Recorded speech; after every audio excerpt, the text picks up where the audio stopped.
السلام عليكم ورحمة الله وبركاته. كيفكم؟ يا رب تكونوا بخير. كل سنة وانتم طيبين، ويا رب يكون رابع يوم عليكم جميعا جميل ومبهج في وسط حبايبكم، ويديم عليكم يا رب اللمة الحلوة الطيبة، ويجعل كل أيامكم وخطاكم في بركة وسعادة، اللهم أمين. طيب النهاردة المفروض هنتكلم عن الغذاء. حلو. خليني أبدأ كده على طول في الموضوع. إنه طبيعي جدا يعني على فكرة، يعني طبيعي جدا إنه يبقى جوانا الحاجتين، الخير والشر. تمام. فإحنا هنا سوا بنعمل إيه؟ بنتعلم إزاي نخلي الخير هو اللي يغلب على الشر.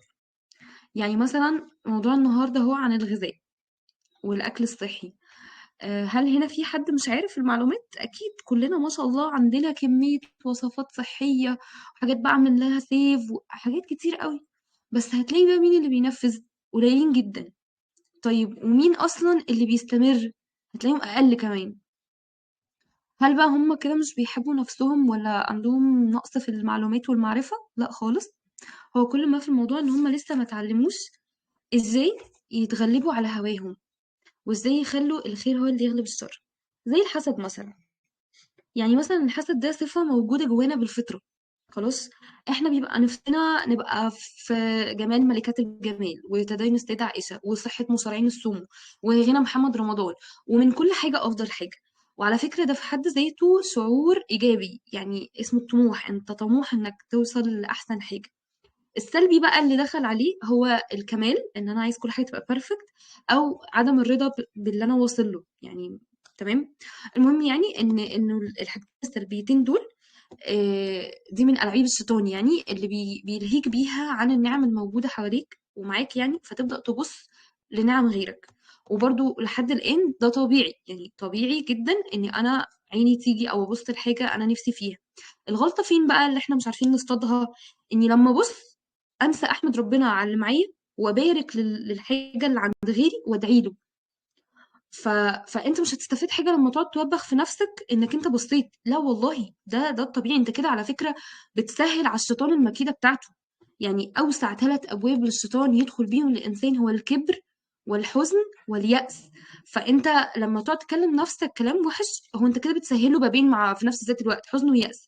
ما فيش مني فايده بقى وانا انسان وحش، لا خالص. هي الغلطه في ان انت سايب نفسك للجهل بتاع السوشيال ميديا والدجالين بتوع خد الخرزة الفلانية اللي هتحميك والحجرة اللي مش عارفة ايه. طب وبعدين يعني، وأدعية التحصين راحت فين؟ وقوة سورة البقرة راحت فين؟ وحوار مثلا برضو نجمي خفيف ده منتشر قوي، يعني ده هبل يا جماعة. مع ان انت والله لو جيت بصيت له بنظرة إيجابية، ممكن تقول الحمد لله الذي ابتلاني ليغنيني. بمعنى انه الحمد لله ان ربنا ابتلاني ببلوة إني أنا معتقد دايما إني محسود ونجمي خفيف، فيغنيني دايما بالذكر والتحسين واليقين. يغنيني دايما إن أنا محتاج له دايما يحصني. فدي في حد ذاتها حاجة إيجابية لو شفتها من النظرة دي. مش شايف نفسك اللي هو على طول، لا شوفها بنظرة إيجابية. فبلاش تكلم نفسك بطريقة عنيفة، وخليك فاهم إن ده طبيعي، وتعلم إزاي تروض أخلاقك للأفضل. فلما تيجي تحس جوه نفسك وقت ما تشوف حاجة نفسك فيها، أول حاجة عملية تعملها تقرأ المعوذتين بنية حفظ الحاجة دي لغيرك. يعني أنت بتقرأها وبتدعي إن ربنا يحفظه من نظرتك، وتستعيذ بقى من الله من الشيطان الرجيم، وتحمد ربنا كتير جدا. وقول يا أخي كده ما بينك وبين نفسك، يا رب من قلبك اللهم اغنني واكفني بحلالك. بس خلاص يعني، بلا بقى كل الهرتلة اللي بتحصل دي. موضوع بسيط والله. قبل ما أبدأ برضو عايزة أوضح لكم حاجة كده. هو إيه الفرق ما بين البلاء والابتلاء؟ هما الاتنين اختبار، والاتنين خير، والاتنين مأجورين عليهم. ولكن البلاء بيكون اختبار محنة، يعني بيطول شوية. ممكن تفهم الحكمة منه متأخر، أو ممكن أصلا تفضل مش فاهمها. بيكون نسبة السخط فيه أكبر من الرضا، يعني أنت بتبقى صابر بس متضرر. بيكون حالك يعني زي ما هو، انت ما التفتش ولا اتعظت، ما فيش حاجه اتغيرت، ما خدتش بالك بقى انا عندي ذنب ايه، طب اتوب عنه عشان ربنا يفك كربي. ومع ذلك برضو من رحمه ربنا باسم الله الرحيم في الاخر لما تقول يا رب، هو برضو ربنا بيرحمك ويفك كربك وبيكتب اجرك وكل حاجه عادي. وبعد كده يرجع من تاني يبعت لك تنبيه برضو بشكل اخر عشان تبدا تفوق وتستوعب. لكن الابتلاء مختلف. الابتلاء بيكون اخف، بتفهم منه الحكمة بسرعة، بتخرج منه بحالة جديدة وبحالة أفضل. والصبر هنا ما بيبقاش فيه ضرر، يعني أنت عادي، أنت فرحان وعادي خالص، وبيبقى بعديه فتوحات كتيرة وممكن ما يطولش أبدا. بالعكس ممكن يخلص على طول. وبيكون بقى في الحالة دي اختبار، بس اختبار منحة من ربنا، منحة بتقربك لربنا أكتر، لأن هو أعلم بنفسك وسامع قلبك، ربنا أدرى بيك عن نفسك. ويحب بقى إن أنت تقرب له. فيا إما يرزقك بين حين وآخر ابتلاءات، مرة تقربك ومرة فتوحات وعوض وعافية من ربنا واسعة كده كبيرة وجبر يقربك برضو. يعني من الآخر كل حاجة بتحصل لنا فهي ده وقتها الصح. يعني عمر مخك ما هيستوعب، او مهما خيالك صور لك والشيطان صور لك انه ايه ده مش في وقته، يا ريت ده كان قبل ده وده، خالص خالص بجد كله في وقته جدا. تأدب مع الأقدار واستوعبها وافهمها وخليك كده شواف، وافهم ان مع كل اختبار ربنا بينبهك لإيه وبيوجهك لإيه. واحتسب الصبر، يعني بلاش تبقى بتصبر وتتضرر، احتسب الصبر عنده وحده وقول يا رب تقبل مني صبري وجازيني خير يا رب، واجعل كل ده مكفر لذنبي. اللهم امين يعني يا رب. بس فبرضه دي حاجه مهمه، ايه قبل ما ندخل على الموضوع، ندخل على الموضوع. طيب الغذاء، احنا زي ما فهمنا ان احنا لازم الاول بنوعى بالمسببات، وبعد كده بنوصل بقى للنتيجه. فالغذاء في الأصل هو بيملى الجانب الجسدي وبنرتقي بيه وكل حاجة، بس عشان أوصل لده أنا محتاج الأول أغذي عقلي بشوية عزيمة و... وأفهم إيه النية من ورا الغذاء ده. يعني هل أنا مثلا بسعى للفورمة والشكل؟ طب ما أنت في عندك مصارعين السومو، هم تخان بس عظمهم حديد، يعني اقرأ كده عن نظامهم. أو لعيبة الكورة مثلا، هم كانوا زمان كويسين بس شوف دلوقتي أغلبهم عاملين إزاي. ف... فهو الموضوع بيعتمد على النية ورا هدفك. انت عندك برضو ناس كتير جدا بتكون مليانة بس هي عندها ليونة اكتر من مليون واحد، هو يبان من بره انه جسمه كويس بس هو فيستك خالص. فتاني وتالت ومليون مرة كده، كلما عظمت النية تحقق الهدف. اسأل نفسك أنا إيه النية ورا الهدف ده؟ إيه اللي يخليني أعمل لستة بطلبات البيت اللي أنا محتاجاها لجسمي ومحتواها كله يبقى أكل سليم وعادات سليمة وراقب نفسي؟ إيه النية ورا الهدف اللي بيخليني أقوم وأعمل وصفة أنا نفسي فيها بس بطريقة صحية؟ من ضمن النوعية اللي سمعتها إن الله يحب المؤمن القوي، ودي كانت محاضرة للكوتش آية الله كمال، أو ده تالت اسمه، اكتبوه يا جماعة وتابعوا محتوى نظيف. نظفوا السوشيال ميديا من حواليكوا، نظفوا مخكوا بيدخل له إيه وبيسمع إيه وعينيكوا بتشوف إيه. فدي حاجة ساعدتني، إن الله يحب المؤمن القوي. صحيح أنا إيه اللي يخليني أنزل وأتعب وأمشي وأعمل مجهود وجيم وبتاع؟ أنا مثلا بتبقى نيتي إن أنا عايزة أحافظ على النعمة والأمان اللي ربنا أوهبها لي. أنا عايزة آكل علشان أقدر أعمل الطاعات بشكل متقن.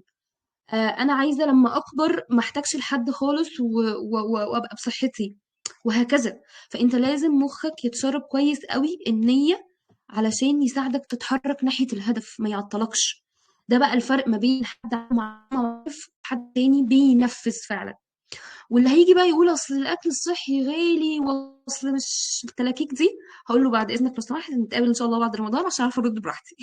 يعني يا جماعه والله تاني احنا بنفصل الحلول اللي بتناسبنا على مقاسنا، وبنستغل المتاح اللي حوالينا وبنسعى بالمتاح ده للافضل. مش بنفضل نتلكك ونقول ما هو اصل وبتاع ماشي ماشي يعني بالله عليك. وصدقوني الموضوع بس بيحتاج منك انك انت برضو تقعد مع نفسك كده تحترم ذاتك كإنسان، يعني قدرها، اديها قيمتها، اديها حقها، وامشي خطوة خطوة. ولما بتتقن أول خطوة تبدأ بقى تزود. يعني بلاش جو الدايت القاسي اللي بسرعة يا عروسة ويلا والحقي وسريع وشد وجامد. يعني ده على فكرة بيجيب نتيجة عكسية، لأن مخك بيبدأ يترجم الموضوع ده إنه خطر، فهيرد عليك بشكل عكسي. فاحنا لو عندنا الأساس ده والمسببات دي موجودة من البداية ومتخزنة صح في وعينا، عمرنا ما عمرنا ما هنقع. يعني هيبقى الموضوع سهل أكتر إن احنا هنقوم ونعمل فعلا، يعني نعمل فعلا الحاجات اللي تساعدنا نوصل. و... ولو ده مش موجود مش هيبقى عندك اصلا حافز من البدايه ان انت بقى تقعد تتعلم ايه الوصفات الصحيه، طب ازاي ارتب احتياجاتي، طب ازاي اشتري طلباتي والكلام ده. طيب، وطبعا ما ينفعش ننسى انه اهم خلق لازم نتقي الله فيه هو عدم الاستهلاك المفرط. يعني ماشي. مش عارفة أقولها بالراحة. هي بالراحة. ما اسموش اتيكيت يا جماعة والله، يعني هو اسمه إن إحنا بنتبع السنة، اسمه إن إحنا بنقدر النعمة، إن إحنا نحس بغيرنا. يعني المصطلحات الغربية دي والله يعني ملهاش أي 30 لازمة، وديننا والله والله بجد هو الأساس. بعد أكتر من 280 كتاب ومحاضرة في علم النفس على كل النهج والأساليب المتبعة، هي مأخوذة من السيرة ومأخوذة من الدين. بجد ديننا هو أساس علم النفس. يعني المامهات يا مامهات والله بجد، انت ابنك عبارة عن صلصال انت بتشكليه. فيعني انت لو عملتي بذرة سليمة مهما حطيتيها جربيها كده في تربة فاسدة، شوية مية بس كده وهترجع تنبت من تاني. فحاليا يا عيني الجيل كله بتاع اللي هو من اول 12 ل 18 حشود ضخمة على المطاعم والحلويات وستوريز وسناب وحاجات، ويا لهوي. وخاصة مثلا بلبن، يعني هو اعلانه حلو ما بصراحة حق ربنا، بس هو ما يمنعش ان هو بلوى. يعني يعني بجد العيال بتصعب عليا، هم مش ذنبهم، عشان هم اصلا في مرحلة النضج لسه بيتعلموا يميزوا بين النافع والمضر. لكن مع الاسف اهاليهم هم اللي مش حاضرين بجد. يعني صورة بس مش أكتر طبعًا إلا ما رحم ربي يعني.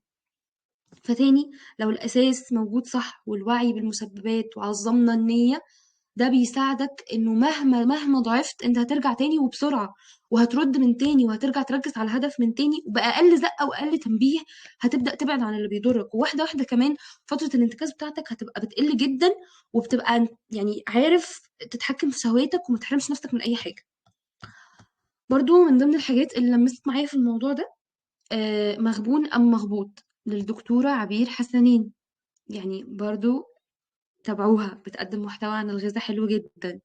والدكتورة المشهورة برضه اللي هي كانت شعرها أورنج واتحجبت، ربنا يثبتها يا رب، باحبها جدًا برضه، لذيذة جدًا بتقول كلام في الصميم، اللي هي شوجر دي. طيب المهم هاحط لكم فيديو في الcomments عن شرح مغبون، اسمعوه والله تحفة بجد، بالله عليكم اسمعوه حلو أوي. وهاقول لكم دلوقتي بقى حديث أصلًا عن النبي صلى الله عليه وسلم بيقول إيه: "نعمتان مغبون فيهما كثير من الناس، الصحة والفراغ". وبرضه حديث آخر قال صلى الله عليه وسلم بلاش السرعة. "لا تزول قدم عبد يوم القيامة حتى يسأل عن عمره فيما أفناه، وعلمه فيما فعل" يعني عملت إيه بعلمك ده، "وعن ماله من أين اكتسبه وفيما أنفقه" الجهتين، "وعن جسمه فيما أبلاه". يعني دي حاجة هنسأل عليها، عشان كده باقول من الحاجات اللي بتحفزني إن دي أمانة وأنا هاتسأل عن جسمي. تمام. هاسهّل لكم برضه حاجة نفعت معايا أوي، إن أنت ممكن تعتبر نفسك زرعة، يعني اتعامل مع نفسك إنك زرعة، والله بجد سمّي نفسك زرعة أنت بتحبها، واقرأ عنها وشوف هي متبرمجة إزاي، هتلاقي 3/4 يعني النباتات متبرمجة إن هي بتاخد احتياجها بس، بتشرب على قد اللي هي محتاجاه، وبتفرّغ الباقي خلاص مش بتحتاجه بترميه بقى. فأنت هتبدأ تحفّز نَفْسك إنّك كل ما تيجي تعُك تفتكر لأ، ما هو ما فيش داعي، ما أنا فعلًا برضه أعضائي مبرمجة إنّها بتاخُد المفيد وبترمي الباقي بقى يا في كرشي، يا في كتفي، يا في مش عارفة فين، أي منطقة عضلاتها ضعيفة. وطبعًا المنطقة اللي عضلاتها ضعيفة دي بتخزّن الأكل الباقي ده اللي هي مش محتاجاه على هيئة دهون. فتخيّل بقى أنت عمّال تدخّل لها في أكل كل شوية عمّال بيترمي أصلًا على هيئة دهون، ما فيش أي حاجة مفيدة خالص. ف يعني مثلًا أنا باحب جدًا وردة دوار الشمس، أو اسمها عباية الشمس أو دوار الشمس، باحسّها شبهي أوي في حاجات كتير. يعني هي وردة ولا بتحب الحر ولا بتحب البرد، بتشرب مَيّة كتير جدًا وبتفقدها برضه عادي، أناذير مَيّة وكلّه بيروح عادي خالص. بتفضل تلِف على الشمس كده، يعني هي بتشوف إيه الأفيد ليها، تحس إنها بتتحمّل وتتكيّف أي حاجة، بس هي عايزة تزهر، بتاخد وقتها جدًا، ما عادي خالص تزهر مش في أقل من 4 شهور، ما فيش حد مستعجلها عادي رايقة. فأنت شوف زهرة مثلًا بتشبهك، أو شوفي زهرة بتشبهك وشوفي اسمها إيه وسمّي نفسِك بيها، هتحفزِك كل مرّة كده إن أنتِ طَب ما آكل الأكل الصحّي اللي أنا محتاجاه واصبر كده على نفسي خطوة، خطوة، واشوف إيه المتاح اللي حواليّا والمتوفّر، وبالتدريج أبدأ أكتسب وصفات جديدة وهكذا. برضه خلّيني أشارككم حاجة عَصلَجِت معايا في بداية الطريق، في بداية يعني الطريق، كان من أولها خالص الحلويات، اللي هي الحلويات بتاعة الماركت اللي هي أيام دروس إعدادي وثانوي وكده، زي البوظ والشيبسي والمولتو والكلام ده. وبعدين دي كانت أول خطوة إني آخُدها اتجاه صحتي، بدأت أبدّلهم بقى بإيه، إني آخُد معايا فاكهة، تمر، بسكوت شوفان، عجوة، عصاير، والله معايا فلوس في أول الشهر أجيب شوية مكسرات وهكذا. بعد كده مثلًا تاني حاجة واجهتني صعبة أوي الحلويات الشرقي، واحدة واحدة مع نفسي بدأت في البيت أتعلم إزاي أعملها بأقل الخساير، يعني مثلًا أقلل السكر، طب ما أشوف مثلًا لو أنا معايا إمكانية أستخدم عسل أو سكر دايت، زيت جوز هند، دقيق جوز هند وهكذا. بس فالحمد لله ان انا بدأت معايا باصعب مطبين، يعني بجد الحمد لله دي نعمة. اخدوا مني كتير كتير جدا على فكرة، وكل فترة كنت بقع، بس برجع الحق نفسي. وبعدين بقى مع الوقت بقى ما بقاش يهويني، يعني خلاص ما بقتش اضعف اصلا. لكن الاكل نفسه يعني انا اصلا عادي بعرف اقاومه، يعني بالنسبة لي الموضوع اسهل شوية. ما عدا الورق عنب بصراحة. يعني أنا في وجبة ورق عنب بابدأ أعمل شut down لضميري وأقفله وأقتله خالص وأدخل على الوجبة بكل كل ثقة فيش يعني. فأنت يعني على حسب بقى كل واحد، أنت شوف إيه أصعب مطب بالنسبة لك وابدأ بيه. مهم جدا إن إحنا نبدأ بالخطوة الأصعب، لأن ده بيشجعنا إن إحنا نكمل وبيعلي ثقتنا بنفسنا، إن إحنا خلاص وانس إن إحنا اتغلبنا على أصعب مهمة فالباقي الباقي كله سهل إن شاء الله. ولكن الخطوة الأصعب دي يعني في العموم بنبدأ بيها المهام الصعبة دي بس بندرجها. حلو، يعني لازم تفهم الكونسبت ده. بس وببدأ بعد كده بقى لما بتحس انها تمام وجدع ويجي مني، ببدأ بعد كده بقى اشوف اللي بعده واحدة واحدة لحد ما مخي بيتشرب ويتأقلم ويساعدني بقى. يعني بيبدأ مخي أصلا يساعدني ويديني إشارات بالخطر من الحاجة الضرر. يعني مثلا لا لا لا بلاش تاكل الأكلة دي هتنفخ لك بطنك قبل ما تنام، هو بقى بيبدأ يساعدك. من الاساليب برضو يا جماعه العمليه، انك انت بلاش تشتري اصلا من البدايه الحاجات اللي هتضعفك، يعني بلاش تبقى متواجده حوالين منك. ولو انت مثلا معاك حد في البيت لسه وعيه ضعيف في الحته دي، ابدا معاه واحده واحده. زي ما اتفقنا احنا بنبدا ننشر الخير على اهلنا الاول واصحابنا، وبلاش تمل خالص ويسيبك الفطور، لان تاني النيه اعظم وتستحق الصبر، والهدف يستحق منك ان انت تديله وقته وتهدى على نفسك. بجد والله ده مش هزار، اهدى شويه. يعني اغلبنا مثلا عنده قولون. القولون عايزه اقول لك انه يعني الا طبعا الحالات المتاخره اللي بتحتاج علاج، بس هو اقوى علاج ليه، وطبعا ربنا يشفي كل مريض ويعافينا، اقوى علاج ليه ان انت تهدى. يعني تهدى في طريقة أكلك ومضغك وبلعك، في شربك وانت بتشرب مية تشرب بالراحة، في مشيتك، في كلامك، في حركتك، في أعصابك، في تتنفس كويس. صدقني والله ده بجد أفضل وأهم علاج للقولون، ويليه طبعا على طول إن انت تبتعد عن أي أكل ممكن يهيج القولون. تمام. طيب لما أحس بملل، ممكن أقوم عادي خالص أجرب وصفة جديدة صحية لنفس الصنف اللي أنا باشتهيه ده وباحبه، وأشيّك الطبق كده وأعمل قعدة رايقة، يعني أكسر بيها الملل. يعني أهيّأ لنفسي الأجواء الترفيهية اللي تعدل مزاجي ومخي يحبها، ويبدأ يترجم إنه دي حاجة حلوة أوي، ما نيجي نعمل الحاجة الحلوة دي، ما بنبقى مبسوطين فيها والأدرينالين بيعلى فيها. من الحاجات برضه على فكرة اللي ساعدتني أوي الكرتون بتاع الفار الطباخ، لمّا كان ماسك حتة الفراولة مع حتة الجبنة الشيدر تقريبًا، ما اعرفش هو نوع جبنة يعني، وكان عمّال يمضغهم بالراحة خالص يتلذذ بيهم. بجد والله يا جماعة الموضوع ده بيفرق أوي. يعني مثلًا الخيارة أنت لو جيت ركزت معاها كده شوية وتمضخها بالراحة، هتلاقي إن هي إيه، هي مقرمشة وفيها برضه شوية مَيّة وفيها شوية بذور. الموضوع جميل أوي والله بجد. يعني فأنت بعد كده مش هتبدأ تزهق ولا حاجة، هتبدأ تاكلها كل يوم عادي. واخر حاجه يعني الميه، الميه. الميه بجد اطبل واغنيها الميه. احنا خلاص اتفقنا ان احنا زرع، فميه كتير بقى، ميه كتير عادي انه هنحل الموقف ان شاء الله ونلم البعض نجيب بامبرز او نعمل وصلة للحمام. بس والله اشرب بجد عادي، يعني بطنك هتطرد الباقي مش حوار. بس فوحياتي عندك والله اشربوا ميه. وإلى هنا سيداتي وسادتي هنكون وصلنا لآخر الموضوع ده. أسرع موضوع بصراحة عشان هو أنا مش دكتورة، بس أنا قلت لكم تتابعوا مين. ماشي، ركزوا بقى وتابعوا الناس دي. خلينا بقى نفسر الآية. طبعا خلاص احنا عرفنا إن أنا هسيب لكم اللينك، أتمنى تكونوا بتشوفوه يعني. بس أنا عايزة أحكي لكم النهاردة في التراويح كان الشيخ بيردد الآيات من أول 35 للآية 40 في سورة آل عمران. ف يعني هقرأها كده بس مش هرتلها، هقرأها معاكم كده. الموضوع بجد ركزوا فيه، حاولوا بجد تركزوا فيه قوي. بسم الله الرحمن الرحيم. إذ قالت امرأة عمران رب إني نذرت لك ما في بطني محررا فتقبل مني إنك أنت السميع العليم. يعني هي في الأول دعت إنه يا رب أنا نذرت لك ما في بطني، يعني خلاص استودعتك يا رب ما في بطني. وبعد كده دعت يا رب تقبل بقى مني، فتقبل مني إنك أنت السميع العليم. حلو قوي، حلو قوي. يعني الواحد بيقول يا رب مثلا وفقني، رب اصلا تقبل مني ان انا بقول يا رب وفقني. انت تخيل بجد، تحفه. بعد كده فلما وضعتها قالت ربي اني وضعتها انثى والله اعلم بما وضعت وليس الذكر كالانثى واني سميتها مريم واني اعيذها بك وذريتها من الشيطان الرجيم. تحفه. تخيل بقى لما هي اصلا في البدايه قالت يا رب اللي في بطني دي انا بقول اعوذ بالله من الشيطان الرجيم انه يمسها، بعوذها اصلا وذريتها. فايه اللي حصل؟ فايه اللي حصل بقى؟ السيده مريم جابت لنا السيد المسيح عيسى عليه الصلاه والسلام. يعني تخيل هي دعت لبنتها والذريه كلها. فايه فاللي بعدها فتقبلها، والفاء بتفيد سرعه التلبيه. حاجه كده لما تقعد تقرا في الله. فتقبلها ربها بقبول حسن. بقبول حسن، جميله قوي. وأنبتها نباتا حسنا. وكفلها زكريا كلما دخل عليها زكريا المحراب وجد عندها رزقا. قال يا مريم أنى لك هذا؟ قالت هو من عند الله إن الله يرزق من يشاء بغير حساب. تحفة. يعني يعني مش بس ربنا تقبلها بقبول حسن وأنبتها نبات حسن، وكمان رزقها رزق. يعني سيدنا زكريا كان بيسألها انت ده منين؟ بتقول من عند ربنا بيرزق من يشاء بغير حساب. يعني كل ده تحس ان هو من دعوة اصلا امرأة عمران. يعني شوف الترتيب. وبعد كده زي ما يكون سيدنا زكريا، طب ما ادعي انا كمان. هنالك دعا زكريا ربه قال ربي هب لي من لدنك ذرية طيبة إنك سميع الدعاء. تاني، في الأول إنك أنت السميع العليم، ودلوقتي إنك سميع الدعاء.